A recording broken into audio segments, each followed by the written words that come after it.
नमस्कार। खबरों की खबर में आपका स्वागत है। इजराइल और ईरान के बीच जो युद्ध चल रहा है उसमें इतनी बड़ी बड़ी खबरें आ रही है जिसे आप सुनेंगे तो आप यकीन नहीं करेंगे। नेतन्याहू ने दावा किया है कि ईरान डोनाल्ड ट्रंप की हत्या करना चाह रहा था और उसके लिए पूरी प्लानिंग भी बना ली थी।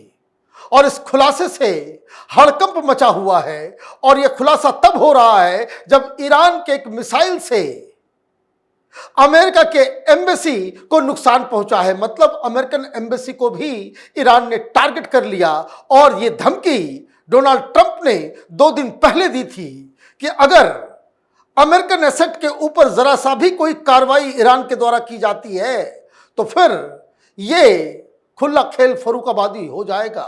तो अमेरिका ईरान को जमीन दोख कर देगा। फिर लोग ये कहेंगे कि किसी जमाने में एक ईरान नाम का देश हुआ करता था और आज इस तरह की खबर आ रही है। और जो सबसे बड़ी चीज कि जब अमेरिकन एसेट के ऊपर हमला हुआ है तो आप समझिए कि ईरान के अंदर क्या खलबली है। वो सिर्फ इस खबर से आपको अंदाजा लग जाएगा कि ईरान के सुप्रीम लीडर खमेनी अपने पूरे परिवार के साथ 6 किलोमीटर अंदर जमीन के बंकर में जाकर के छिप गए। उनको लग रहा है कि उनका ही नंबर है।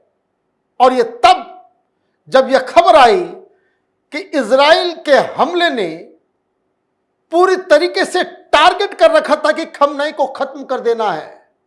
वो डोनाल्ड ट्रंप थे जिन्होंने वीटो कर दिया।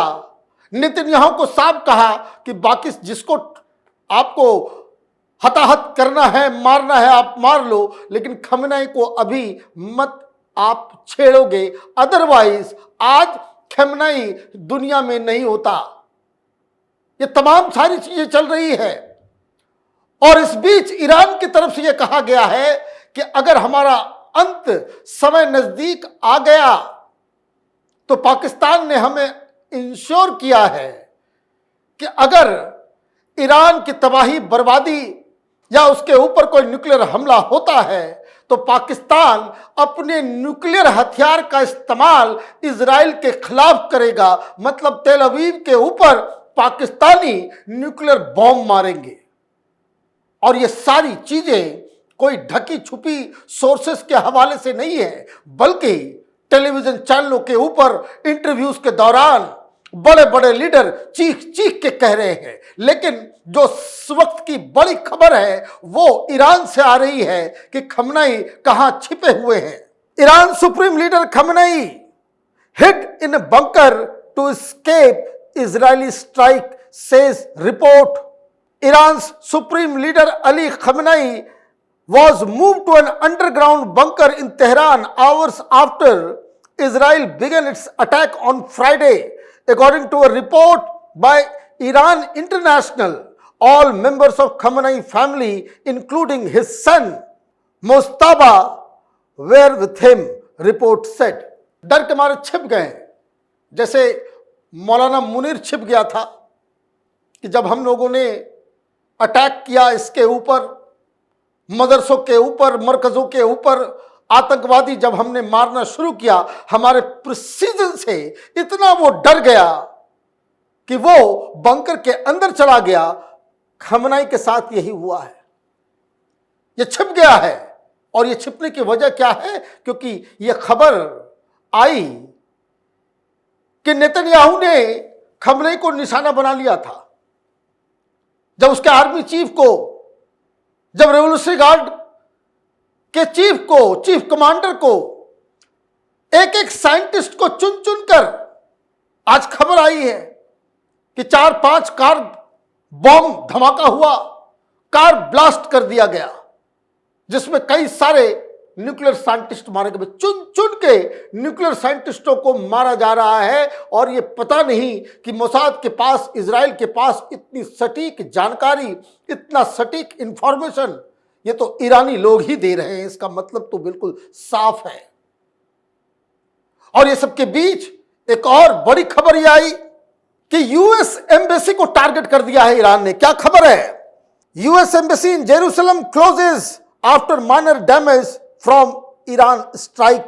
Some minor damage was reported from concussions caused by Iranian missile strike near the US embassy branch in Tel Aviv. Though no injuries to US personnel occurred, the US ambassador to Israel said the embassy and consulate will remain officially closed today as a shelter in place order is still in effect. वो attack हुआ, सारे कर्मचारी वो अंदर चले गए थे, लेकिन आपने अमेरिकन एसेट के ऊपर हमला कर दिया।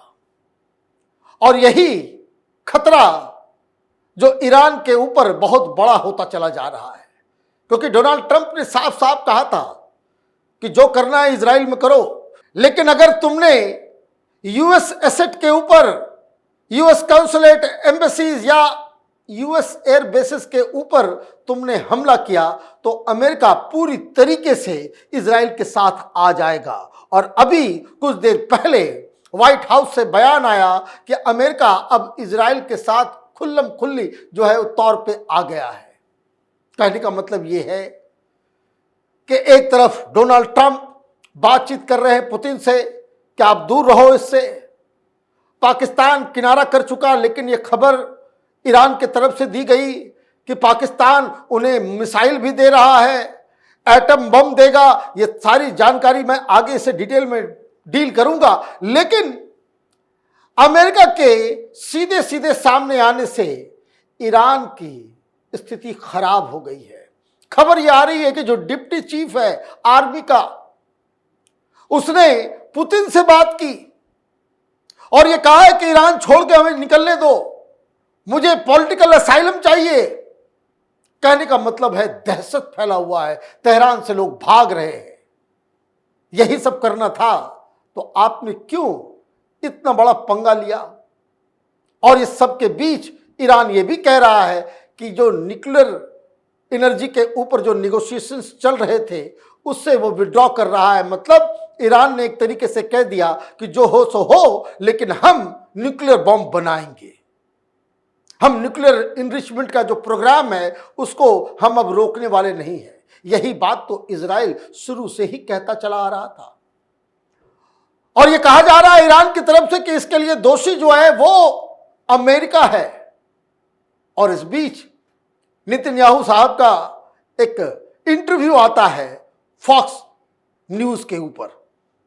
क्या खबर आई उस इंटरव्यू से? He is enemy number 1।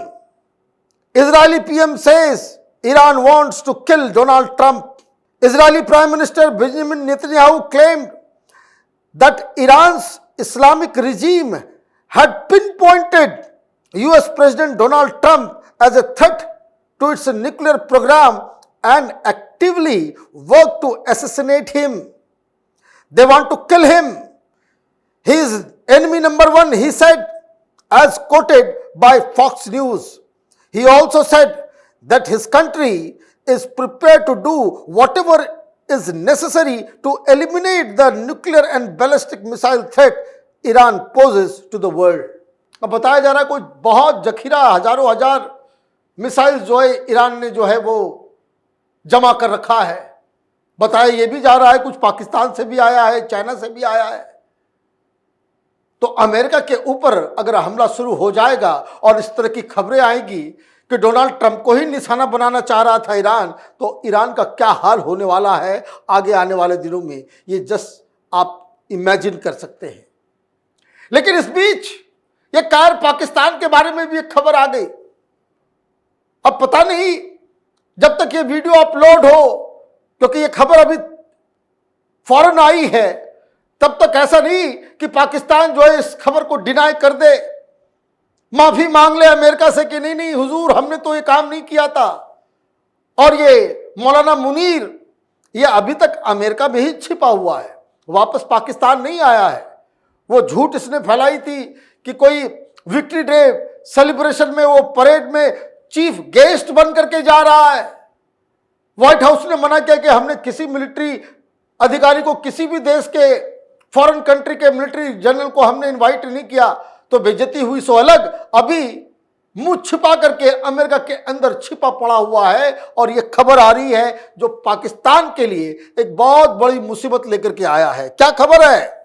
A member of Iran's National Security Council and Islamic Revolutionary Guard Corps General Mohsin Razi, ये जनरल मोहसिन रजई है, क्या कहा है उन्होंने? Pakistan has assured us that if Israel uses a nuclear bomb on Iran, they will attack Israel with a nuclear bomb.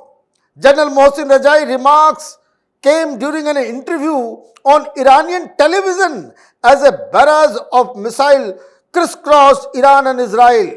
So far, about 248 deaths, Iran 230 and Israel 18 have been reported in the two countries. Pakistan has vowed to stand behind Iran and called on the Muslim world to unite, Razi said. He also claimed that Tehran has hidden capabilities that are yet to be revealed to the world. ये वहाँ पे national security council के member हैं, बहुत बड़े general हैं मोहसिन रजाई। वो ये कह रहे हैं कि पाकिस्तान, बाकायदा इंटरव्यू में कह रहे हैं वो कि पाकिस्तान ने एश्योर किया है कि इजराइल पे जो है न्यूक्लियर बम मार देंगे अगर इस तरह की कार्रवाई इजराइल की तरफ से की जाती है। सारे मुस्लिम वर्ल्ड को यूनाइट करो। तो ये कहने का मतलब ये है कि पाकिस्तान तो डबल गेम करना चाह रहा है। मुनीर यूएस के अंदर बैठा हुआ है और यहां की सरकार ईरान को कर रही कि हम तुमको न्यूक्लियर बॉम्ब देंगे। अमेरिका की चमचागिरी में लगा हुआ है पाकिस्तान और ईरान को वेपन भी सप्लाई कर रहा है, और वही ईरान डोनाल्ड ट्रंप की हत्या और यूएस एम्बेसी के ऊपर मिसाइल दाग रहा है। तो कहने का मतलब यह है कि लड़ाई ईरान और इजराइल के बीच होगी और यह फंस जाएगा खामखा बिना किसी काम के पाकिस्तान। ये लड़ाई लंबी चलने वाली है, रोज हड़कंप मचा हुआ है। ऑयल की कीमत हो या फिर इंटरनेशनल पॉलिटिक्स, हर घंटे अपना रंग बदल रही है और हमारी नजर इस कॉन्फ्लिक्ट के ऊपर लगातार बनी हुई है। आप देखते रहिए कैपिटल टीवी। हमारे वीडियोस को लाइक कीजिए, शेयर कीजिए और हमारे चैनल को सब्सक्राइब कीजिए। धन्यवाद।